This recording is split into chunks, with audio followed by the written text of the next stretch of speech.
कुछ पत्रकार खामखा की मन गढ़ंत बात बना रहे हैं। ये बिल्कुल झूठी बातें हैं।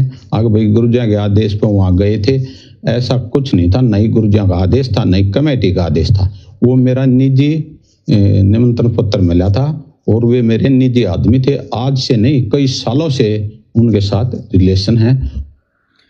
तो अमन दास जी के द्वारा क्या कहा जा रहा है, भाई और बहनों, शिक्षा लेने की जरूरत है। इनकी अंग्रेजी आप भाई बहन नहीं समझ सकते। इस दास पे परमात्मा ने दया कर रखी है। परमात्मा कहते हैं, साधु शब्दा पर रखिए, दुख पड़े घरनार, सूर वीर जद जानिए, जब रण बाजे तलवार। साधु संतों की पहचान उनके शब्दों से होती है। और फिर परमात्मा कहते हैं, वाणी ही से पहचानिए कुटिल नीत की घात, अंदर की करनी की निकले मुंह से बात।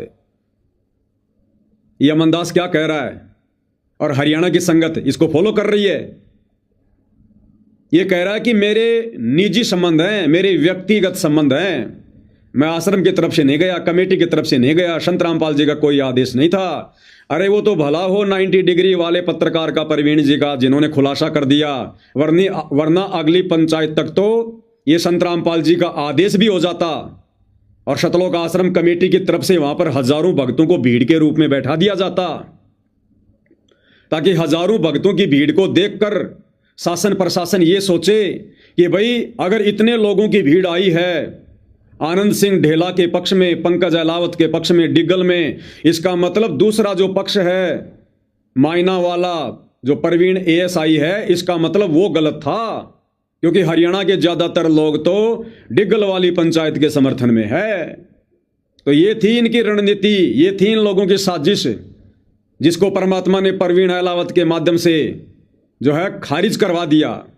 वरना अभी तक तो ये आश्रम का भी आदेश हो जाता, संत रामपाल जी का भी आदेश हो जाता, जो अब ये भाई बिल्कुल हाथ जोड़ के सफाई दे रहा है। अरे अगर तू इतना ही सच्चा था, इतना पाक साफ था, तो तेरे को सफाई देने के लिए वीडियो बनाने की क्या जरूरत थी भाई? अरे हमारे जैसे कुत्ते तो हजारों भोगते हैं तुम्हारी नजरों में, फिर तुमने वीडियो बनाने की क्या जरूरत पड़ गई? आज से पहले तो तुमने वीडियो नहीं बनाए, आज से पहले भी तो हमने तुम्हारे ऊपर आरोप लगाए हैं। आज वीडियो बनाने की क्या जरूरत पड़ गई तुम लोगों को अनन फनन में? क्योंकि तुम गलत हो, तुम्हारी साजिश को परमात्मा ने खारिज करवाया है। और क्या कह रहा है ये कि मेरे निजी संबंध है, मेरे व्यक्तिगत संबंध है उसके साथ में। अरे भैया, संत रामपाल जी का भगत होने के बावजूद, और तू कह रहा है कि मेरे को संत रामपाल जी ने हरियाणा की सेवा दे रखी है। लाखों भगत तेरे को देख के चलते हैं, तेरे को फॉलो करते हैं। तेरी हिम्मत कैसे पड़ गई वहां पर जाने की? तेरे अंदर बुद्धि नहीं है क्या जरा भी? आज तू सफाई दे रहा है कि मेरे व्यक्तिगत संबंध हैं, मैं तो निजी तौर पर गया था। कल को तू उस पंचायत में जाकर हुक्का पीने लग जाएगा और फिर तेरे ऊपर वीडियो बनेगा, फिर तू सफाई देगा कि मैंने तो अपने निजी तौर पर हुक्का पिया था, मैंने तो व्यक्तिगत तौर पर हुक्का पिया था। अरे संत रामपाल जी का भगत होने के बावजूद अगर तेरे को यह बकवाद करनी है जो संत रामपाल जी के मार्ग में नहीं है, तो भैया संत रामपाल जी के नाम का टैग हटा दे, हरियाणा के स्टेट कोऑर्डिनेटर की सेवा से इस्तीफा दे दे, संत रामपाल जी की भक्ति को छोड़ दे। उसके बाद तू जो मर्जी बकवाद कर, तेरे ऊपर कोई वीडियो नहीं बनाएगा, गारंटी है मेरी। तू जो मर्जी कर, हुक्का पी, शराब पी, पंचायत में जा, जो मर्जी कर, भाईचारा निभा, तेरे ऊपर कोई एक शब्द भी नहीं बोलेगा। लेकिन सतगुरु रामपाल जी के भक्ति मार्ग में इन बकवादों को सहन नहीं किया जाएगा। डंके की चोट पर तुम्हारे इस पाखंड को उजागर किया जाएगा। अगर तेरे को किसी से अपने व्यक्तिगत संबंध निभाने हैं तो ये संत रामपाल जी का टैग हटा दे, ये भगत का टैग हटा दे, फिर जो मर्जी जा, भाड़ में जा, कुएं में जा, कोई कुछ नहीं बोलेगा तेरे लिए। अब तू सफाई दे रहा है कि मैं तो निजी तौर पर गया था, मेरे तो व्यक्तिगत संबंध है उसके साथ में। आज से पहले हरियाणा में लाखों पंचायत हो गई, 25 साल से तो नहीं गया तू कभी उन पंचायतों में कभी बैठने के लिए कि मेरा भाईचारा है।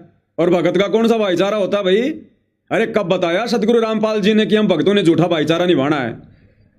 अरे होली तुम नहीं मनाते, दिवाली तुम नहीं मनाते, मकर संक्रांति तुम नहीं मनाते, आन उपासना तुम नहीं करते, मंडी मस्जिद में, चर्च में, गुरुद्वारों पर तुम नहीं जाते, किसी के ब्याह शादी वगैरह में तुम नहीं जाते, बच्चों का जन्मदिन तुम नहीं मनाते, संत रामपाल जी के भगत। तो बताओ फिर भाईचारा है क्या तुम्हारा लोगों के साथ में? अरे फिर कौन सा भाईचारा निभाते हो भाई तुम? तो हरियाणा की संगत इसको फॉलो कर रही है। तो भैया इन पंचायतों में जाना तो शौक से जा, लेकिन संत रामपाल जी के नाम का टैग हटा दे, भगत का टैग हटा दे। ये हरियाणा की स्टेट कोऑर्डिनेटर की सेवा से इस्तीफा दे दे, उसके बाद में चाहे कुएं में जा चाहे कहीं भी जा, तेरे को कोई कुछ नहीं बोलेगा फिर। लेकिन जब तक तू सतगुरु रामपाल जी का भगत है और इस प्रकार की बकवाद करेगा तो भाई तेरे ऊपर वीडियो बनेंगे, तेरे पाखंड को उजागर किया जाएगा, तेरे अज्ञान का जो तू ये प्रदर्शन कर रहा है ये संगत के सामने रखा जाएगा। और आगे क्या कह रहा है ये, अपने बचाव में अपने भगवान को दोषी बना रहा है, अपने बचाव में अपने गुरु को दोषी बना रहा है। कहता हम तो ब्याह शादी में भी जाते हैं, सारे सामाजिक कार्यों में जाते हैं, हमारे गुरु जी का आदेश है, हमारे गुरु जी की तरफ से कोई मनाही नहीं है। कब आदेश दिया तेरे गुरु ने? तेरे गुरु ने कब आदेश दिया किसी जागरण में जाने का, किसी पार्टी में जाने का, किसी के जन्मदिन पर जाने का, किसी पंचायत में जाने का, किसी ब्याह शादी में जाने का, किसी त्योहार पर जाने का? कब आदेश दिया तेरे गुरु ने? कौन से सत्संग में दिया? जरा हमें भी तो बता दे भाई, हमें भी तो पता चले कि कौन से सत्संग में आदेश दे दिया। अपने बचाव में परमात्मा के ज्ञान को ठोकर मार रहा है।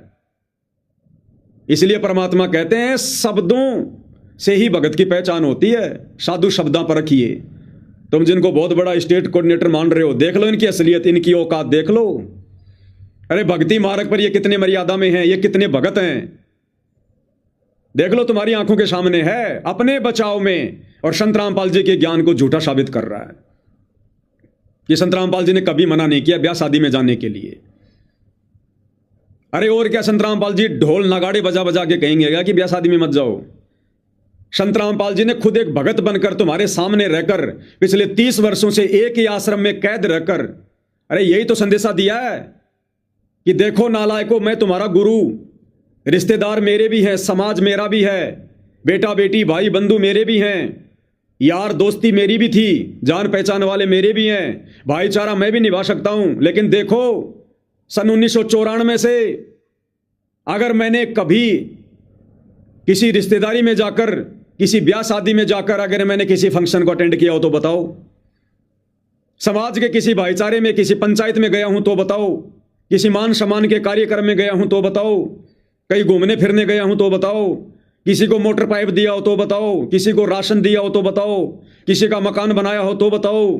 ये सारी की सारी बकवादें तुम क्यों कर रहे हो? तो सतगुरु रामपाल जी ने तो खुद तुम्हारी आंखों के सामने आश्रम में कैद रहकर, क्या वो नहीं घूम दे? क्या वो घूम फिर नहीं सकते थे क्या? ब्याह शादी में संत रामपाल जी नहीं जा सकते थे क्या? उन्होंने क्यों ऐसा करके दिखाया? ताकि भगत उनको फॉलो करें, अपने गुरु के भगत वाले जीवन को देखकर चलें और भक्ति पर सफलता प्राप्त करें। और कह रहा कि संत रामपाल जी ने हमें कभी मना नहीं किया।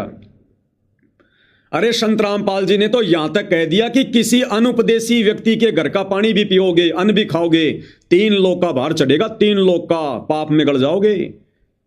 तो बताओ ये झूठा भाईचारा ब्याह शादी कह रहा है कि हम तो ब्याह शादियों में जाते हैं। अरे ब्याह शादी में जाएगा तो खाएगा कि नहीं खाएगा, या फिर अपना मुंह दिखाने जाएगा? वो 3 लोक का भार चढ़ेगा कि नहीं चढ़ेगा? अरे भगत तो ब्याह शादी करता नहीं इस प्रकार से जगत वालों की तरह। तू कह रहा हम तो ब्याह शादी में भी जाते हैं, प्रोग्राम में भी जाते हैं, तो 3 लोक का भार चढ़ेगा कि नहीं चढ़ेगा? और सतगुरु क्या ढोल बजा के कहेगा? तो ये है इनका ज्ञान आधार। संगत वालों, हरियाणा वालों, देख लो तुम्हारे स्टेट कोऑर्डिनेटर का ज्ञान आधार ये कितना मर्यादा में है, कितना लोकलाज में फंसा हुआ है। आपको आगे दिखाएंगे। भयंकर तरीके से लोकलाज में फंसा हुआ है, सामाजिक लोकलाज में। तुम्हें क्या खाक भक्ति का पाठ पढ़ाएगा ये? तुम क्या खाक भगत बनोगे इसके जीवन को देखकर? और ये तुम्हारे ऊपर सरदार बन के बैठा है, तुम्हारे ऊपर हुकूमत कर रहा है ये, और तुम महाभारत के गांधारी की तरह आंखों पे काली पट्टी बांध कर इसके आदेशों को फॉलो कर रहे हो।